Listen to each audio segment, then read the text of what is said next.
Hi, I'm Steve Barlow. This is the Humanised Workforce Future You podcast video, where we're talking about perceptions of the future, issues that we need to be aware of, and their role in a rapidly changing work and life environment. Hi, I'm Craig Saffin. The Humanised Workforce Future You podcast series is focused on the key factors evolving to create a more humanised workforce and how people from all walks of life are creating their future selves. Welcome to the Humanised Workforce Future You podcast. My name's Steve Barlow. As always, I'm joined by Craig Saffin. How are you today, Craig? Great, Steve. Hi, how are you? I'm very well. And we've also got today Sarah Hughes joining us from Townsville, way up north. So welcome, Sarah. Thanks, Steve. Thanks, Craig. Welcome. Thanks. Nice to be here. So, Sarah, can you start a little bit by telling us, you've got a very, very interesting background and a very interesting area and where you work. So I'm dying to hear more about it. Yeah, I'd love to. So I've been in the nursing industry for about 22 years.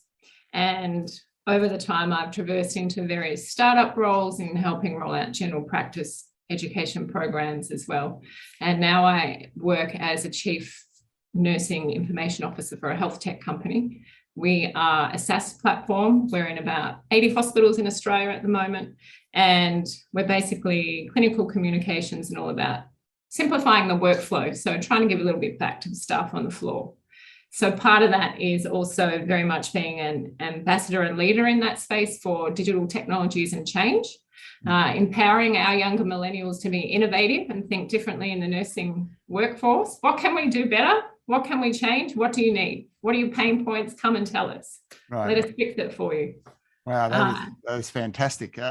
So what are some of the disruptions that are coming in the technology that where you're working? I imagine that technology is changing the way nursing's done in hospitals and in care centres.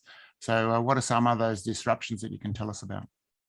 A lot of the disruptions we find at the moment is funding for the tools, because we need the tools to have the technology on. Education in that space. There's a lot of push at the moment in driving undergraduate curriculum on digital tools. It's just a very new space that's happening at the moment. Typically, a lot of the digital education is postgraduate level or informatics, if you want to specialise. But we're really trying to get people to consider what would that look like for someone leaving school, stepping into university and understanding how technology works in nursing, not just the My Health record and the electronic medical records. How about actually the software that works that we're using every single day? So I think it's really important to highlight that, because 22 years ago, plus a few more when I came out, there were no things as computers on wheels. They were non-existent. And now they're everywhere in a hospital. So let's start bringing them into the education. So when we put the nurses on the floor, aside from their clinical experience they get on placement, but they already know it when they land, so they can champion it and lead it on the floor. Adoption is the biggest issue. It's a big expense, plus it's the time factor that big hospitals put into making sure that they have champions on the floor to train the staff with new technologies that are being implemented in the hospital. Excuse me. So the challenge is the staff are busy, yes, and which we appreciate, they're super busy. And now we're wanting them to learn something new. And it's a real cognitive overload. So it's a very fine line with, but this can really help you. Please learn it. Can we have half an hour of your time to teach you?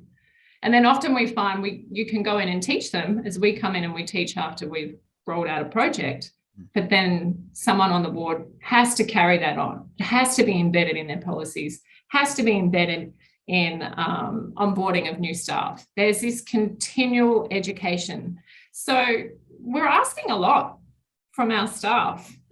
Always the story is just training and not using is just a waste almost, isn't it? Why do you think that the technology piece has been mainly included in postgrad rather than undergrad programs? Is it a lag, or it just hasn't caught up, or what's the problem? Oh, look, I don't think it's a lag. I think that the change here is that each state now has a digital roadmap and a commitment from the federal government that over the next 10 years, and they're all at different timelines, that they will review what they have currently. If you're a paper-based hospital and everything is manual, what can you do to change it?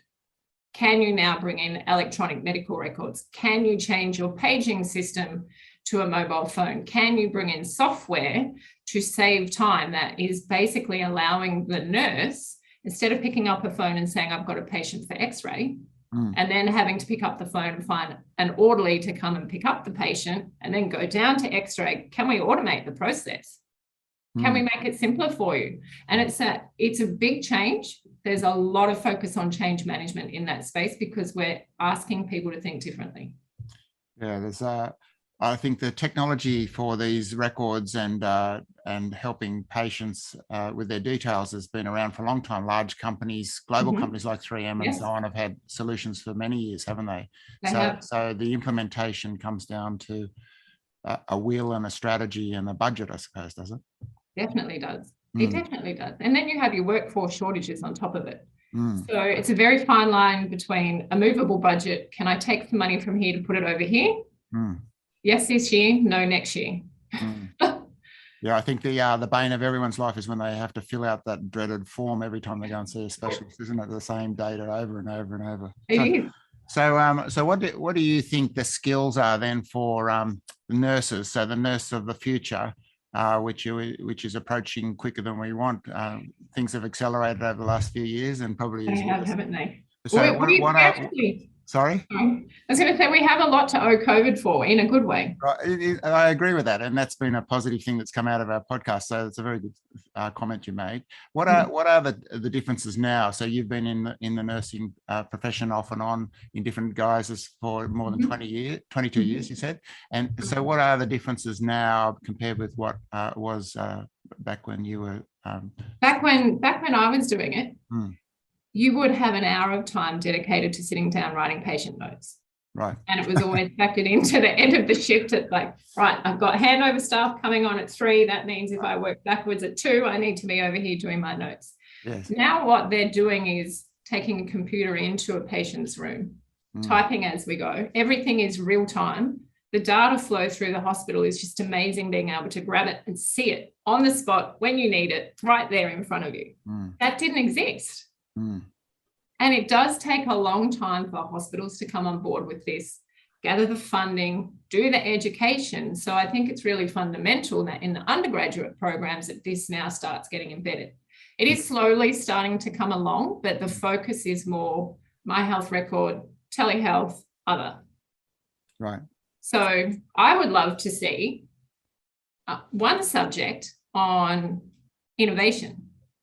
I would really like to challenge the status quo on the new nurses coming out to, how about you did one subject that taught you to think differently, and that it's actually okay to ask, how about this? And what about this? And can we change this, instead of just an acceptance of this is what we do? Yes. And a lot of this change has been brought on us by just forced upon us, hasn't it? It was things that people talked about or dabbled with, and then it was all of a sudden it became the norm almost overnight, didn't it? And yeah, we interviewed someone who was doing telehealth and remote healthcare down in Tasmania, and they were taking care of people long distances, like you're talking about. So it happened overnight. So can you tell us then, so that's the different skills that, what about mistakes and the accuracy? I imagine if you're not handwriting stuff down, but you're putting data into a machine, that the things not only speed up, but they become more accurate. Is that true? Oh, yes and no. Nursing, we can always nurse with pen and a paper because our skills are personable. You know, we don't need a blood pressure machine if we didn't need to take a blood pressure. We can do it manually. Sure. I respect that.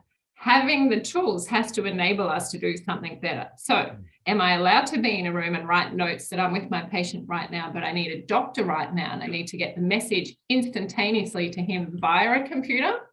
Brilliant. Can I get on a computer and video call him because I need him to see something in his 500 kilometers away. Yes, I can do that now. I don't have to wait weeks for a specialist to come to the hospital. That aspect of it is good. Errors, you will find a lot of, there's probably a lot more risk ban reports, because actually the data reflects if there's an error and we're allowed to pick it up quicker. Right. Particularly for auditing requirements and quality improvement on the floor. Those are they're the good benefits that have come out of it. A lot of the stuff that they do now, you have medication systems and a thumbprint.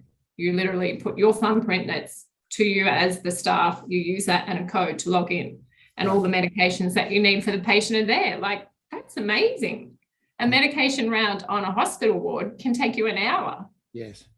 And now with being able to automate a process with a pharmacist and a doctor and a nurse and the stock that you need, it's right there at your fingertips. Right. It's amazing. What do you think? One of the things that came out in the recent time, a constant theme was the overwork and the stress associated with the profession. What sort of things around the technology and the things that you're working on with the education process can help to alleviate the stress in the profession? Thanks for watching this video on Humanised Workforce Future You. Please leave a rating or review for the series on the medium where you source your videos. The transcripts for today's video can be found on craigsutton.com. Please subscribe to the series to avoid missing out on future episodes.